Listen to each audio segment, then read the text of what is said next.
Ruby Frank, la influencer que escondía un infierno en casa.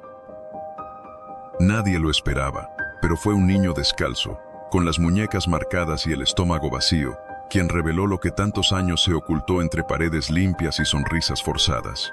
Su madre era Ruby Franke, la youtuber de los 8 pasajeros, la imagen perfecta de la maternidad ejemplar. Hoy, está sentenciada a décadas en prisión, y lo que se descubrió en su casa: hiela la sangre. Ruby Franke fue, durante años, un rostro amable en YouTube. Desde Springville, Utah, transmitía su día a día con 6 hijos y un esposo devoto, en un canal llamado 8 Passengers. Su lema: disciplinar con amor y fe.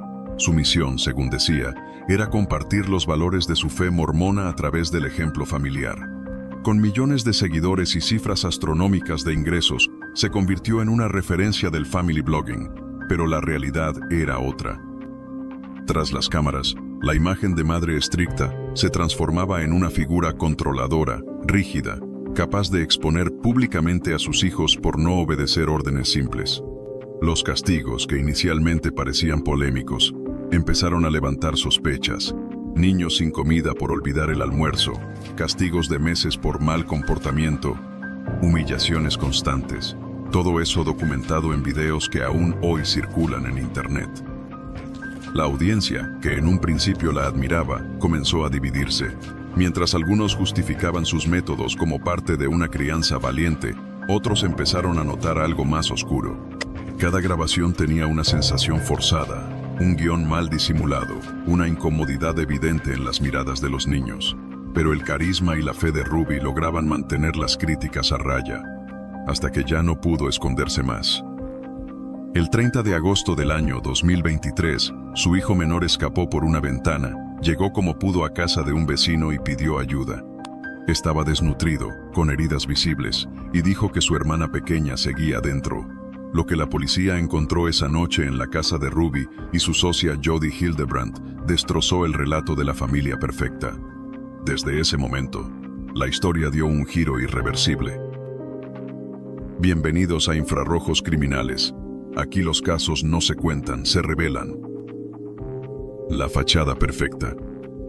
Springville, Utah, una comunidad tranquila, pulcra, donde los jardines están siempre arreglados y las sonrisas se enseñan como señal de rectitud.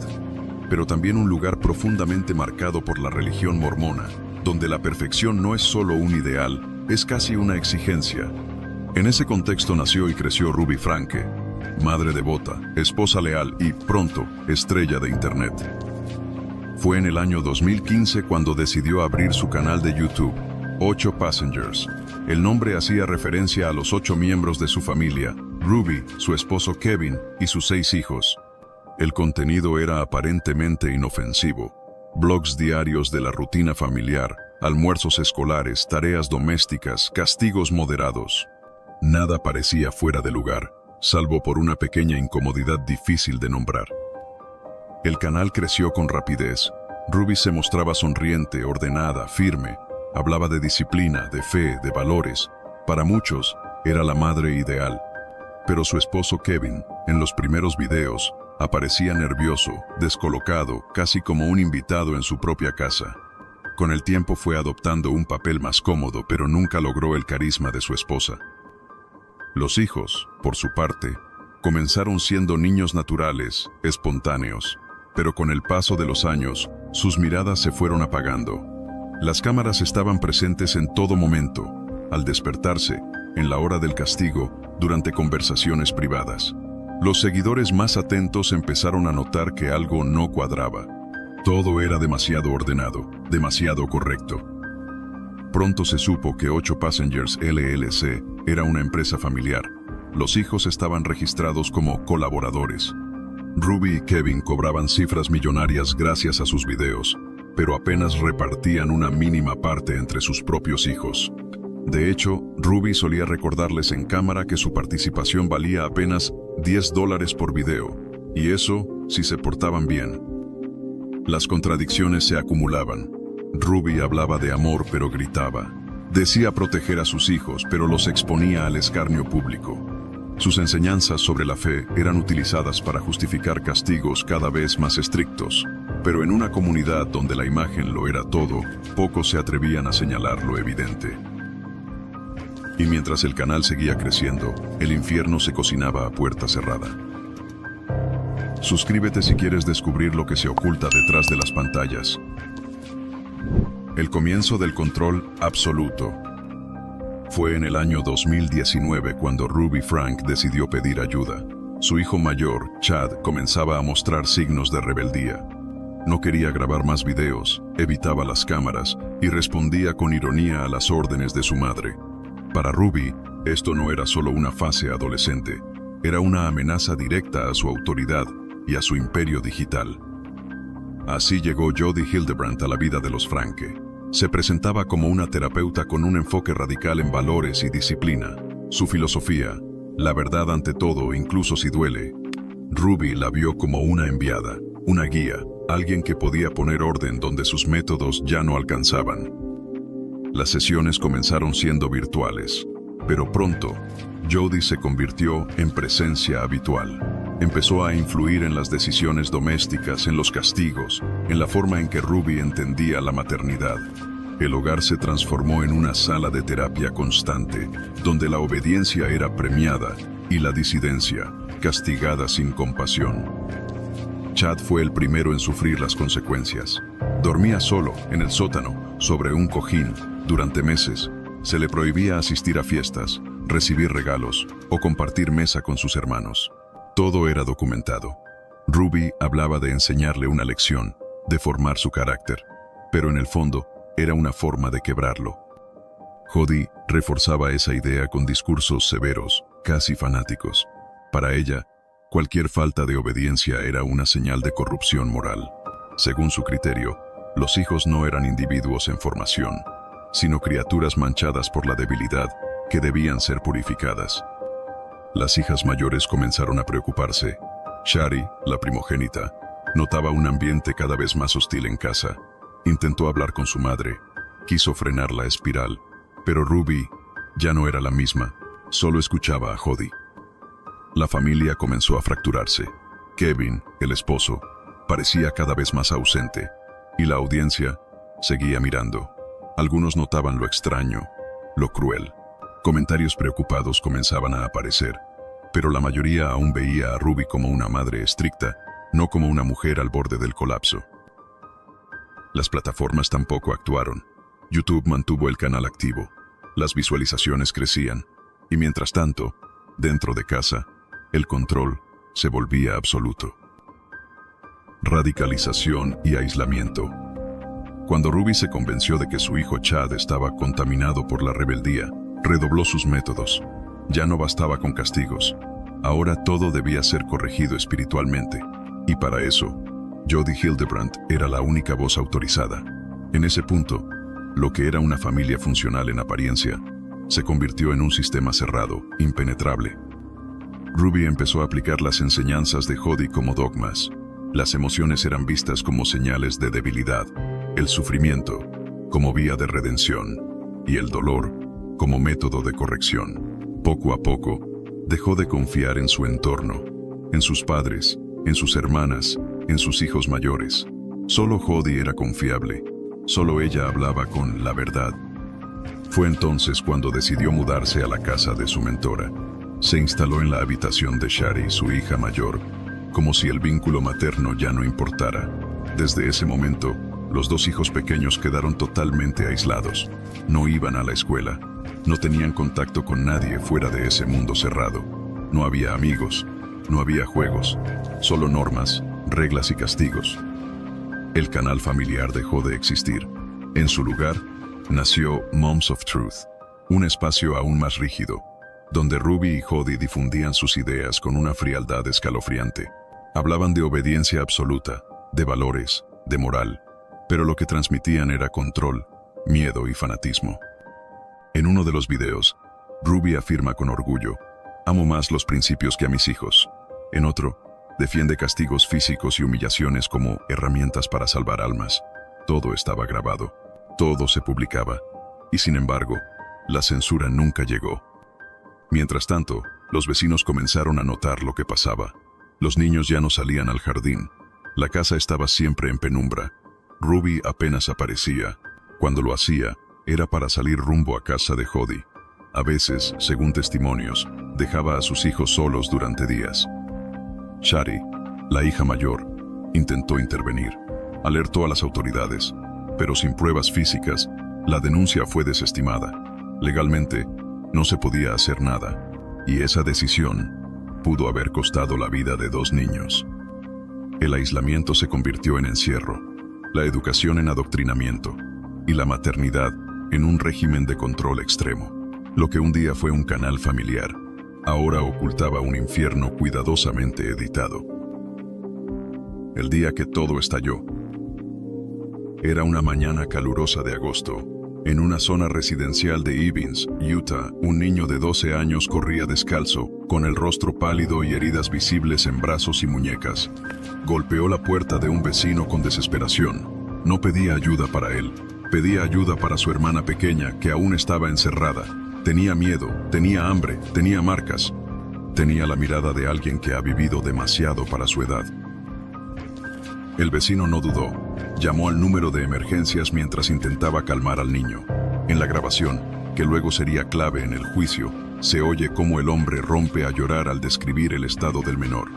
Cuando la policía llegó, lo encontraron deshidratado, cubierto de heridas, con cinta adhesiva alrededor de muñecas y tobillos. Al ingresar a la casa, hallaron a la niña, de 10 años, en condiciones aún peores, desnutrida, con la cabeza rapada y temblando de miedo. Aquella escena desató el escándalo. En pocas horas, Ruby Frank y Jody Hildebrandt fueron arrestadas. La casa escondía lo impensable: cuartos con sistemas de retención, cuerdas, esposas y hasta una mezcla de pimienta cayena con miel que, según el diario de Ruby, se usaba para castigar las heridas abiertas. La intención era clara: hacer daño, pero hacerlo bajo el disfraz de una misión espiritual. Las autoridades confiscaron cuadernos, grabaciones y testimonios que documentaban años de maltrato. Ruby había convertido su hogar en una prisión de castigo divino. Obligaba a sus hijos a dormir al aire libre, a mantenerse de pie bajo el sol durante horas, a correr hasta el agotamiento, y si caían, el castigo era mayor.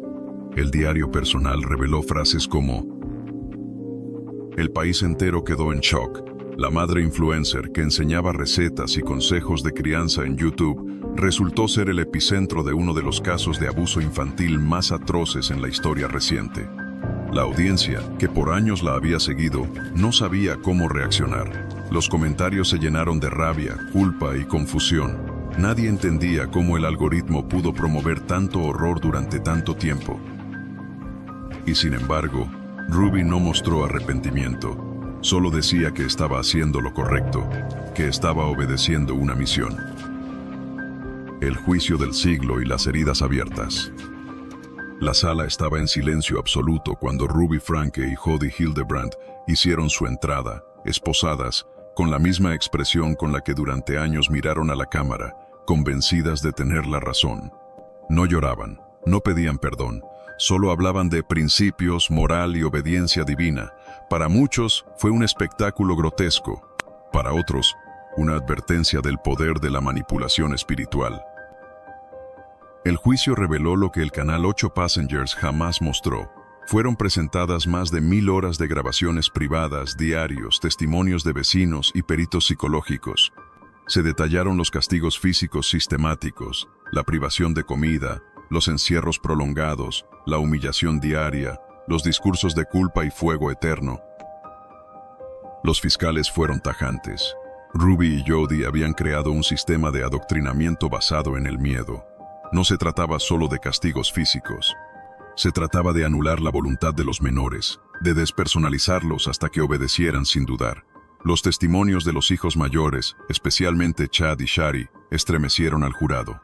Contaron cómo su madre los obligaba a fingir frente a las cámaras, cómo los hacía callar con amenazas, cómo los culpaba de los ataques demoníacos de Jody si no seguían sus órdenes. Uno de los momentos más duros fue cuando se presentó el diario de Ruby. En él, describía cómo usaba trampolines como método de castigo, cómo sumergía la cabeza de sus hijos en agua mientras les tapaba nariz y boca, y cómo creía estar guiada directamente por una voluntad divina. Dios me pidió que hiciera esto. Escribió: no descansaré hasta arrancar el mal de sus almas. El veredicto fue claro: culpables. Ruby Franke y Jodi Hildebrandt fueron condenadas por múltiples cargos de abuso infantil agravado.